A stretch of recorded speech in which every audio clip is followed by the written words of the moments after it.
അനഘേച്ചി, അഭിയേട്ടന്റെ ഒരു വിവരവും ഇല്ല. ഞങ്ങളെല്ലാരും ഇവിടെ പോലീസ് സ്റ്റേഷനിലുണ്ട്. അച്ചു വിഷമിക്കണ്ട. അഭിയേട്ടൻ എവിടെയാണെന്ന് നമുക്ക് അന്വേഷിച്ച് കണ്ടെത്താം. നിങ്ങൾക്കൊക്കെ ഞങ്ങളോട് ദേഷ്യമാണെന്ന് അറിയാം. എന്നാലും വിവരം അറിയാൻ മറ്റു വഴികളൊന്നും ഇല്ലാഞ്ഞിട്ടായി വിളിക്കുന്നത്. ആദ്യം കുറച്ച് ദേഷ്യം തോന്നിയെന്നുള്ളത് സത്യം തന്നെയാ. പക്ഷേ ഇപ്പൊ തീരെയില്ല.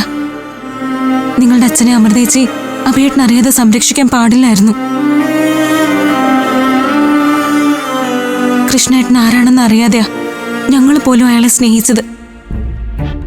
അമൃതേച്ചി കാണിച്ച അബദ്ധം അത്. അനഘേച്ചി, ഇപ്പൊ അച്ഛനെ കുറ്റം പറയേണ്ട സമയമല്ല. എങ്ങനെയും എന്റെ ഏട്ടനെ കണ്ടുപിടിക്കണം. നീ ഇങ്ങനെ സങ്കടപ്പെടാതെ അച്ചു.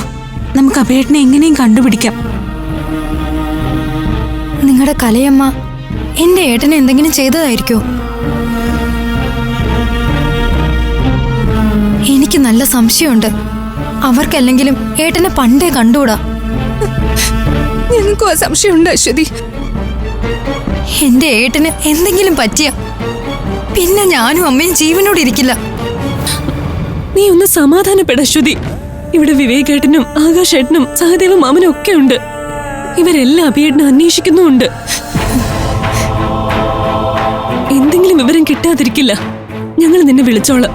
നീ ഒന്ന് സമാധാനായിട്ടിരിക്കെ. ശരി, എന്നെ വിളിക്കണേ. ഉറപ്പായിട്ടും വിളിക്കാം. നീ ഫോൺ വെക്ക.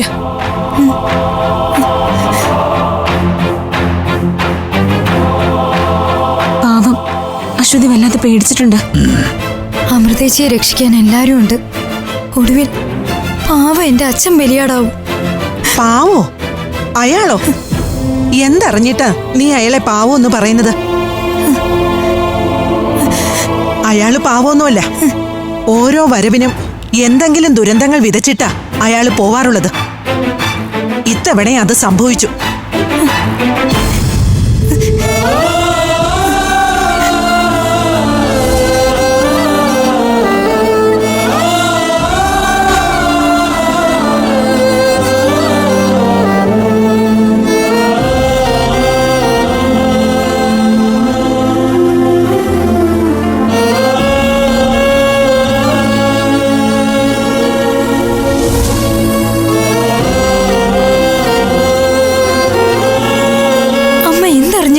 അച്ഛനെ ഇങ്ങനെ കുറ്റപ്പെടുത്തി സംസാരിക്കുന്നേ? അഭിയേട്ടൻ അച്ഛനെ ഇഷ്ടമല്ലെങ്കിലും അച്ഛൻ അഭിയേട്ടൻ എന്ന് പറഞ്ഞ ജീവനാ. അഭിയേട്ടനും പഞ്ചരത്നങ്ങൾക്കും ദോഷം വരുന്ന ഒന്നും അച്ഛൻ ചെയ്യില്ല. ഇതൊക്കെ നിനക്കെങ്ങനെ അറിയാം? ചോദിച്ചത് കേട്ടില്ലേ? അയാളുടെ വിശേഷങ്ങൾ നിനക്കെങ്ങനെ അറിയാന്ന് അച്ഛൻ പറഞ്ഞിട്ട്. അപ്പോ നീ അയാളെ? അയാളല്ല, എന്റെ അച്ഛൻ. അങ്ങനെ വേണം വിളിക്കാൻ. അച്ഛനും ഞാനും തമ്മില് പലപ്പോഴും കാണാറുണ്ട്. നമ്മുടെ അച്ഛൻ പാവമാണമ്മേ.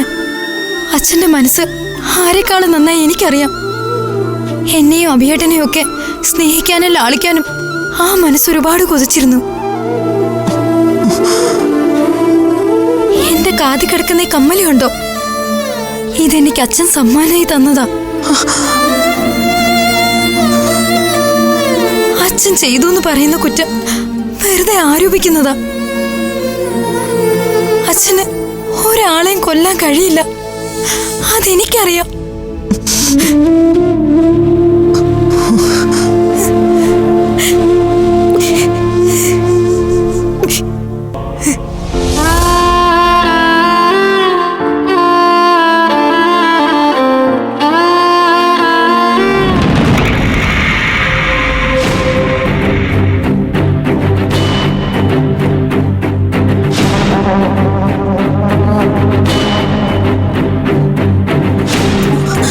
മോളെ, നിന്നെ ഈ അവസ്ഥയിൽ കണ്ടിട്ട് എനിക്ക് താങ്ങാൻ പറ്റുന്നില്ല.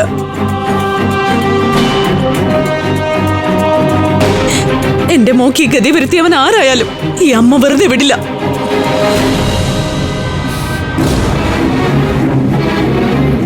ഒരു പ്രാർത്ഥനയുള്ള എനിക്ക്, അമ്മ ഇപ്പൊ കാണിക്കുന്ന ഈ സാന്ത്വനവും സ്നേഹവും കാപട്യമായിരിക്കരുതെന്ന്. ഇവളീ പറഞ്ഞതിന്റെ അർത്ഥം മഹേന്ദ്രനെ പോലെ ഞാനും ഇവളെ ചതിക്കുകയാണെന്നല്ലേ? അപ്പോ അങ്ങനെ ഒരു സംശയം ഇവളുടെ മനസ്സിലുണ്ട്. ഇവൾക്ക് സംശയം തോന്നി തുടങ്ങിയ സ്ഥിതിക്ക് ഇനി വെച്ച് താമസിപ്പിച്ചിട്ട് അർത്ഥമില്ല. കാര്യങ്ങൾ ഉടനെ തീരുമാനമാക്കണം. നിന്റെ മുമ്പില് ഈ അമ്മ ഒരിക്കലും കാപട്യം കാണിക്കില്ല മോളെ. ഫ്ലവേഴ്സ് സ്മാർട്ട് ഷോ ഫെബ്രുവരി 15 ശനിയാഴ്ച ആരംഭിക്കുന്നു. ശനി ഞായർ ദിവസങ്ങളിൽ രാത്രി 9:30 ഫ്ലവേഴ്സിൽ.